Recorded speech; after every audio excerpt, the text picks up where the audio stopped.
ကဲအားလုံးပဲမိတ်ဆွေမင်္ဂလာပါနော်ဒီနေ့ကတော့ဒီ၄လ3လပိုင်း4ရက်နေ့ပေါ့နော်3ရက်ပိုင်း4ရက်နေ့မှာဖြစ်နေတဲ့ဒီအီရန်နဲ့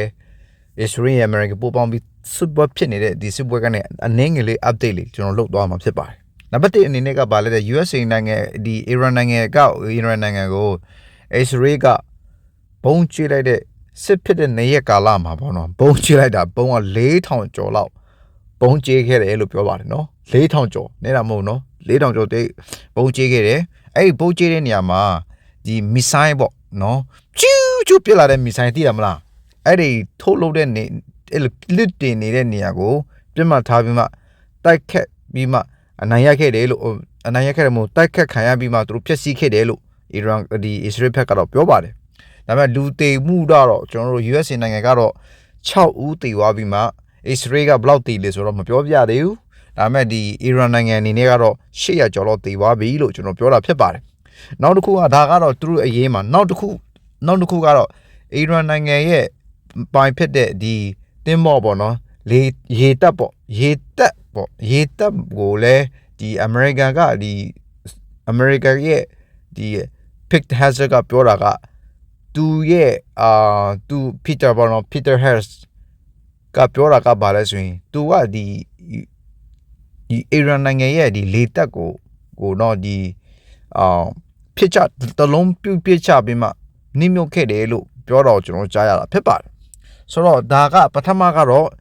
အစ္စရေးအနေနဲ့ကသူကအပေါ်ကနေမိုးပြန်ပြစ်တဲ့ဟာတွေကိုသူကဖိချခဲ့လှုပ်ဆောင်နိုင်ခဲ့တယ် F-35 ကနေ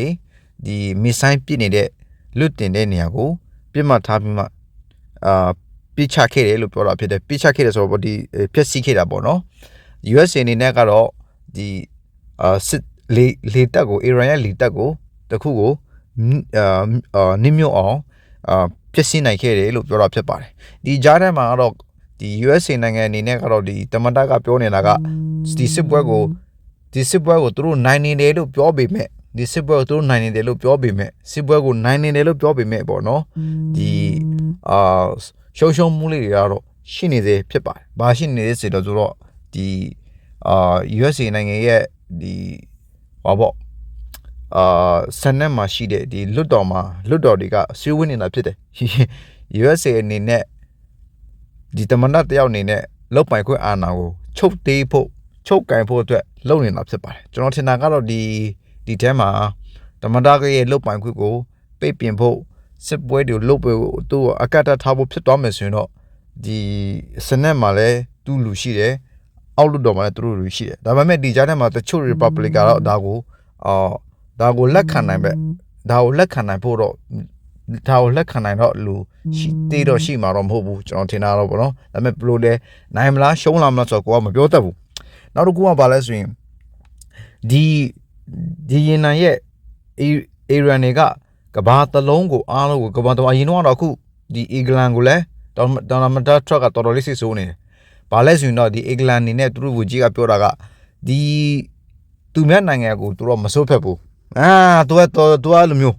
သူများနိုင်ငံတော့မစိုးဖက်ဘူးဒါကြောင့်ကျွန်တော်တခါတလေကျွန်တော်လုပ်နေတဲ့လုပ်ငန်းတွေကျွန်တော်တို့အားကိုးနေတဲ့ဟာတခါကြတော့မြန်မာနိုင်ငံရဲ့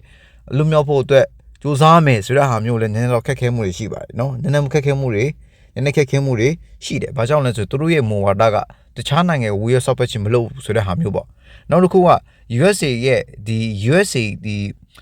သူတို့ပိုင်တဲ့အင်္ဂလန်နေပိုင်တဲ့ဒီသူတို့ပိုင်တဲ့စစ်စခန်းတွေထဲမှာ USA နိုင်ငံနဲ့ခဏမီကိုဖို့ခဏတုံးချဖို့တော့မှ USA နိုင်ငံကိုအသုံးမပြုခဲ့ဘူးလို့သူတို့ပြောတာဖြစ်ပါတယ်ဒါပေမဲ့သူတို့အသုံးမပြုခိုင်းတာတော့မှဘာဖြစ်နေလဲဆိုသူတို့အတော့မပြုခိုင်းတာတော့မှဘာဖြစ်နေလဲဆိုရင် USA မပြုခိုင်းတာတော့မှ USA ကိုလို့နေတာတော့မှအီရန်က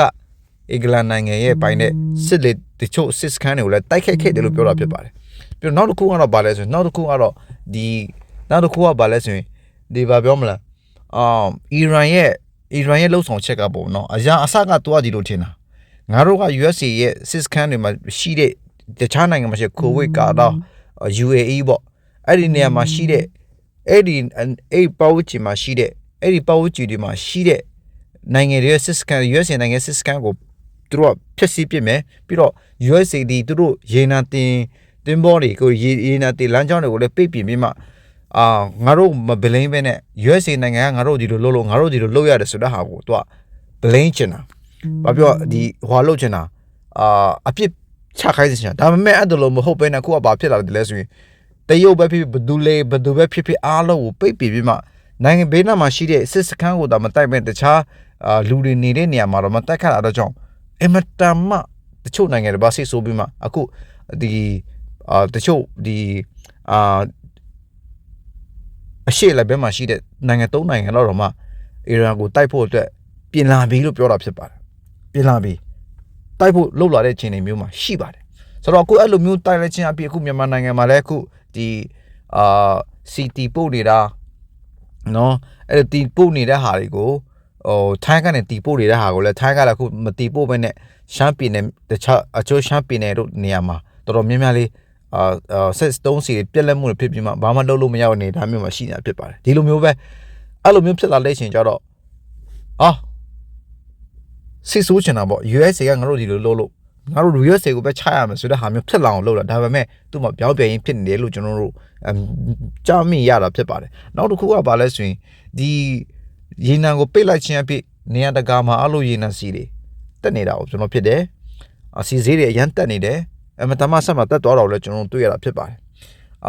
နောက်တစ်ခုကတော့ကျွန်တော်ဒီနေ့ပြောပြချင်တဲ့ຢာမြန်မာနိုင်ငံကရုရှားနဲ့တရုတ်ကိုအားကိုးပြီးမမိုက်ဖို့ကျွန်တော်ဒီနေ့အားပေးချင်တယ်နော်မြန်မာနိုင်ငံစစ်ဗိုလ်ချုပ်တွေတရုတ်နဲ့ရုရှားကိုအားကိုးပြီးမမိုက်ပါနဲ့ပေါ့နော်အခုကတော့လက်ရှိမှာသိရတယ်လက်ရှိမှာတွေ့ရတယ်လက်ရှိရဲ့အခြေအနေကိုကျွန်တော်သိဖြစ်လာရင်ဘယ်သူမှနေကိုမကာကွယ်ပေးပါဘူးဒါကြောင့်ရုရှားနဲ့တရုတ်ရဲ့စကားကိုနားထောင်ပြီးမှမမိုက်ပါနဲ့လို့ဒုက္ခရောက်သွားနိုင်တယ်ဆိုတဲ့အနေထားလို့လည်းကျွန်တော်ဒီနေ့ပြောပြချင်တာဖြစ်ပါတယ်ဒါကတော့ကျွန်တော်တို့3လပဲ4ရက်နေ့ရဲ့ပေါ့နော်အီရန်ရဲ့တည်စစ်ပွဲဖြစ်နေတဲ့လေအနည်းငယ် update လေးဖြစ်ပါတယ်နော်နံပါတ်1ကအီရန်နိုင်ငံမှာရှိတဲ့မစ်ဆိုင်းပစ်နေတဲ့လွတ်တင်နေတဲ့ပစ်နေတဲ့ပြစ်မှတ်ကိုအစ္စရေးကပြစ်ချနိုင်ခဲ့တယ်အလုပ်ဖြစ်စီနိုင်ခဲ့တယ်လို့ပြောတာဖြစ်ပါတယ်တခုဒါပေမဲ့ USA အနေနဲ့ကတော့ဒီအီရန်ရဲ့ရေတပ်တစ်ခုကိုပြစ်မှတ်နှိမ့်မြုပ်စေခဲ့တယ်လို့ပြောတာဖြစ်ပါတယ်ဆိုတော့အစ္စရေးကဒီစစ်ပွဲနှစ်ပွဲမှာဘုံပေါင်း4000ကျော်4000လောက်တော့မှချပစ်ခဲ့တယ်လို့ပြောတာဖြစ်ပါတယ်မိတ်ဆွေပြီးတော့နောက်တစ်ခုကတော့စီဈေးစီးပွဲကဘာရဲ့စီးပွဲရဲ့အနေနဲ့တော့စီလမ်းကြောင်းတွေအကုန်လုံးပိတ်ထားခြင်းအပြင်နိုင်ငံတကာအားလုံးကစီဈေးတွေတက်နေတယ်လို့ကျွန်တော်တို့ကြားနေရတာဖြစ်ပါတယ်နံပါတ်4ကတော့ကျွန်တော်တို့ဒီအီရန်လောက်ရက်က USA ကငါတို့ဒီလိုလုပ်ရတယ်ဆိုတဲ့အပြစ်ကိုပုံအောင်လုပ်ပြီးမှUSA နိုင်ငံကိုစစ်ဆိုးအောင်လုပ်တာဖြစ်တယ်ဒါပေမဲ့အခုက USA ကိုစစ်ဆိုးမှန်းစားသူတို့နိုင်ငံကိုပဲစစ်ချဖို့စစ်ပြန်ဖြစ်ဖို့သူတို့နဲ့ American ရဲ့အစီအစဉ်ပေါင်းပြီးမှအီရန်ကိုတိုက်ဖို့ပြည်စင်နေတယ်လို့ကျွန်တော်တို့ကြားရတာဖြစ်ပါတယ်ဒါတော့ကျွန်တော်တို့စိုးရိမ်စရာလေးတွေဖြစ်နေပြီတကယ်ဒီထဲမှာကြီးမားတဲ့တုတ်ပြန်မှုတွေဖြစ်လာရင်တော့အမှန်ကြောက်စရာလေးတွေဖြစ်သွားနိုင်တဲ့အနေအထားမျိုးမရှိပါတယ်နောက်တစ်ခုကျွန်တော်အခုရွှေပေးဆိုတဲ့ဟာလေးကိုကျွန်တော်တင်တွေ့ထားတယ်အဲ့ဒီနေရာမှာ မိတ်ဆွေကပါဝင်ခြင်းနဲ့ join ခြင်းနဲ့ဆိုရင်ကျွန်တော်ရဲ့ဒီ Telegram group ထဲကို join ခိုင်းပါ join ပြီးတော့ကျိုးတို့စီးပွားရေးတူတွဲလုပ်ဖို့မိတ်ဆွေတို့တိုက်တွန်းခြင်းနဲ့ဒါပဲကျေးဇူးတင်တယ်